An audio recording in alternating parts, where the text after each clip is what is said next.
Bienvenue au podcast Lumière de vie avec Véronique Omans. La capture des bœufs roux de Gérion.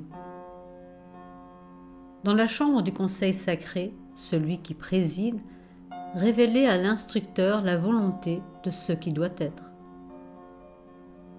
Il est perdu et retrouvé, mort et cependant vibrant de vie. Le serviteur devient le sauveur et retourne à sa demeure. L'instructeur réfléchit, puis appela Hercule. « Tu es maintenant devant la dernière porte. Un travail reste encore à accomplir avant que le cercle ne soit complet et que la libération ne soit atteinte. Rends-toi au lieu ténébreux appelé Hérité, où règne la grande illusion, où Gérion, le monstre à 3 têtes, 3 corps et 6 mains, est seigneur et roi. Il détient illégalement un troupeau de bœufs roux que tu dois conduire à notre cité sacrée. Méfie-toi de Hérission le berger et de son chien à 2 têtes, Orthros. Je puis te donner un avertissement, ajouta-t-il lentement. Invoque l'aide d'Hélios.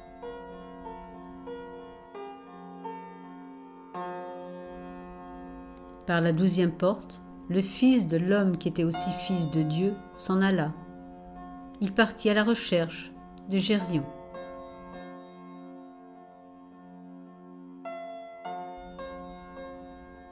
Dans un temple, Hercule fit des offrandes à Hélios, dieu du feu solaire.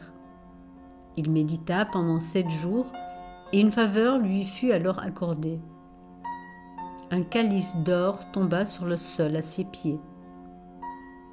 Il sut en lui-même que ce brillant objet lui permettrait de traverser les mers pour atteindre le pays d'Érité. Il en fut ainsi. Protégé par le calice d'or, Hercule voyagea à travers les mers agitées jusqu'à Érité et débarqua sur la plage de ce lointain pays.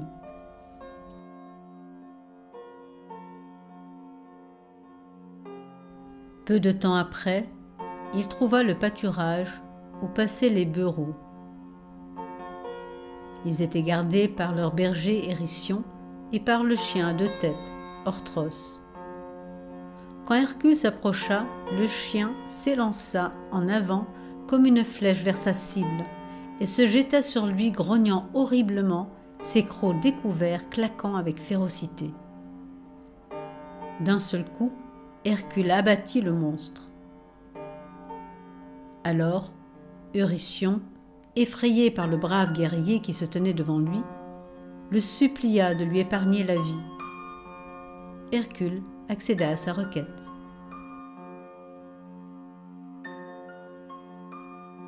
Poussant les bœufs roux devant lui, il se dirigea vers la cité sacrée. Il n'était pas allé très loin quand il aperçut au lointain un nuage de poussière qui grandissait rapidement. Soupçonnant Gérion de s'être lancé à sa poursuite, il lui fit face. Ils se trouvèrent bientôt l'un en face de l'autre. Soufflant et crachant feu et flamme de ses 3 têtes à la fois, le monstre arrivait à Hercule. Gérion lança un javelot qui faillit atteindre Hercule, mais ce dernier, s'écartant avec agilité, évita le trait mortel. Tendant son arc au maximum, il tira une flèche qui semblait brûler l'air quand il la décocha et qui pénétra dans le flanc du monstre, ceci avec une telle force que les 3 corps du féroce Gérion furent transpercés. Avec un gémissement désespéré, le monstre vacilla, puis tomba pour ne plus se relever.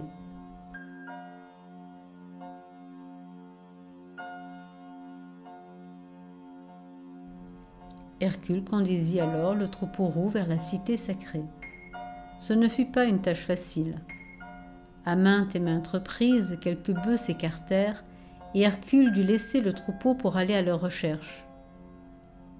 Conduisant ces animaux, il traversa les Alpes et alla en Italie. Partout où triomphait la puissance du mal, il leur portait un coup mortel et rétablissait l'équilibre en faveur de la justice. Quand le lutteur Eryx le provoqua, Hercule l'envoya si violemment à terre qu'il y restait. Quand le géant Alcyone lui lança un rocher qui pesait 1 tonne, Hercule attrapa celui-ci avec sa massue et le rejeta vivement pour tuer celui qui le lui avait lancé. Il lui arriva de s'égarer, mais toujours il retournait en arrière et reprenait son voyage.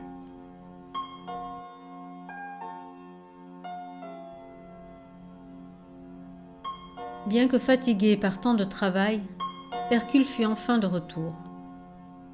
L'instructeur l'attendait. « Sois le bienvenu au Fils de Dieu qui est aussi Fils d'homme. Le joyau de l'immortalité est tien. Par ces 12 travaux, tu as vaincu ce qui est humain et endossé le divin. Tu es revenu à la demeure pour ne plus la quitter. Sur le firmament étoilé, ton nom sera inscrit, symbole de la destinée immortelle des fils des hommes qui luttent. Les travaux humains sont terminés. Tes tâches cosmiques commencent. » De la chambre du conseil vint une voix qui disait « C'est bien, ô Fils de Dieu. »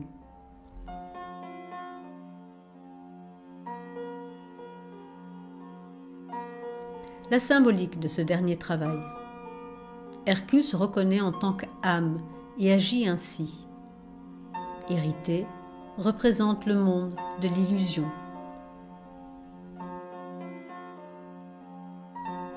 Le troupeau de bœufs roux symbolise l'humanité ignorante et pas autoresponsable, se laissant guider par son désir du matériel et par ses émotions.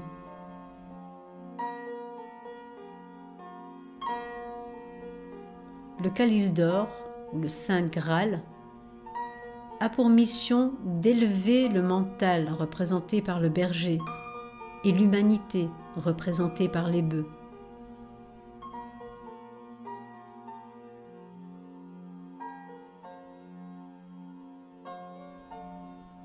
Orthros, le chien à 2 têtes, représente la nature psychique, émotionnelle et l'aspect matière, qu'il faut priver de tout pouvoir.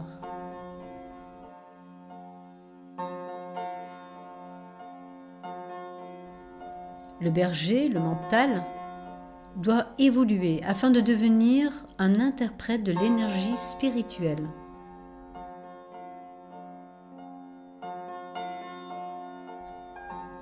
Gérion, le monstre à 3 têtes, représente l'aspect inférieur de la personnalité ou l'ego, donc le physique, l'émotionnel et le mental.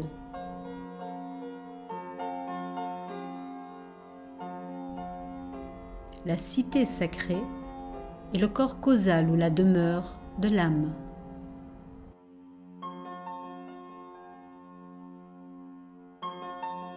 Eryx représente les instincts belliqueux. Alcyone symbolise l'agressivité ne détruisant que soi-même.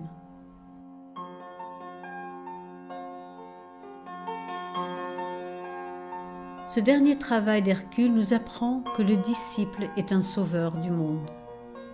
Et la phrase résonne « Je quitte la maison du Père et en revenant, je sauve. »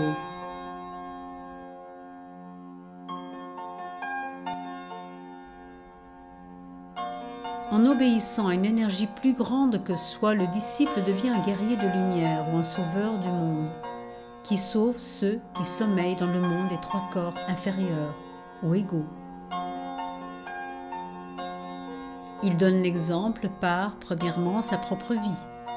Il maîtrise son aspect émotionnel et est polarisé dans son mental supérieur.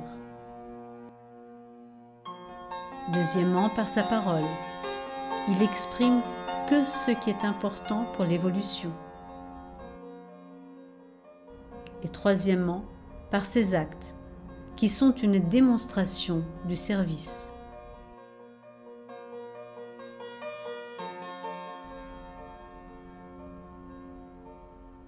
Le Sauveur sait qu'il doit agir lentement.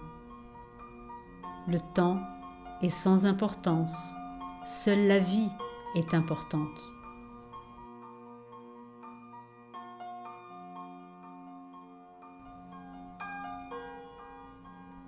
Ce dernier travail marque la fin d'un cycle. C'est le moment de faire le bilan afin de voir ce qu'on a accompli dans ce cycle et ce qu'on peut laisser derrière soi. Ceci afin d'entamer un nouveau cycle sur la spirale évolutive.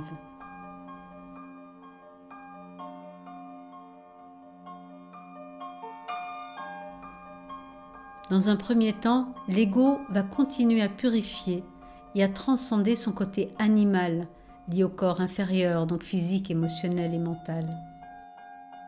Grâce à la méditation, il va construire et se polariser davantage dans le mental supérieur, ce qui lui amènera à discerner entre la réalité et l'émotivité. Il va étudier la science occulte et les mettre en pratique, les expérimenter. Il va activer davantage la conscience christique ou la conscience du cœur. Il va prendre des responsabilités spirituelles et faire des sacrifices anonymes pour la communauté.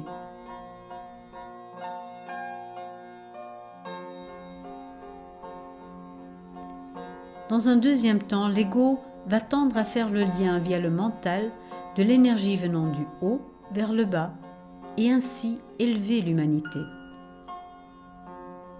Il va servir sans s'intéresser à aucune façon à soi-même.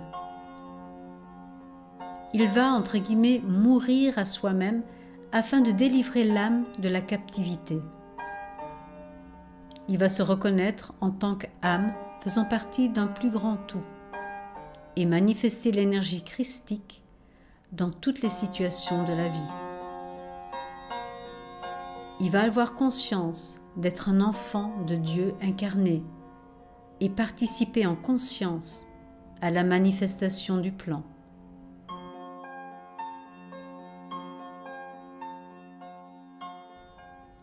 Évite l'ignorance, évite de même l'illusion. Détourne ta face des déceptions du monde.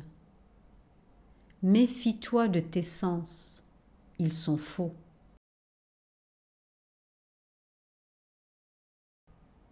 Mais dans ton corps, tabernacle de tes sensations, cherche l'homme éternel dans l'impersonnel.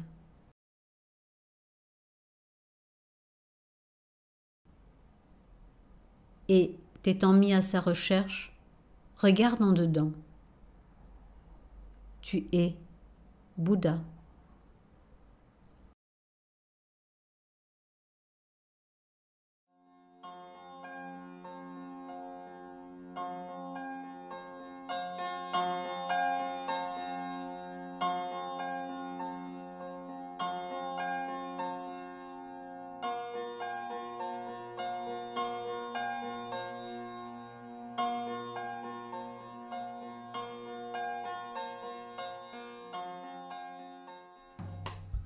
Si ce podcast vous a plu, pensez à vous abonner. Vous pouvez également visiter la série podcast Méditation Lumière de Vie. Vous y trouverez des méditations guidées pour vous aider sur votre chemin de réalisation de soi.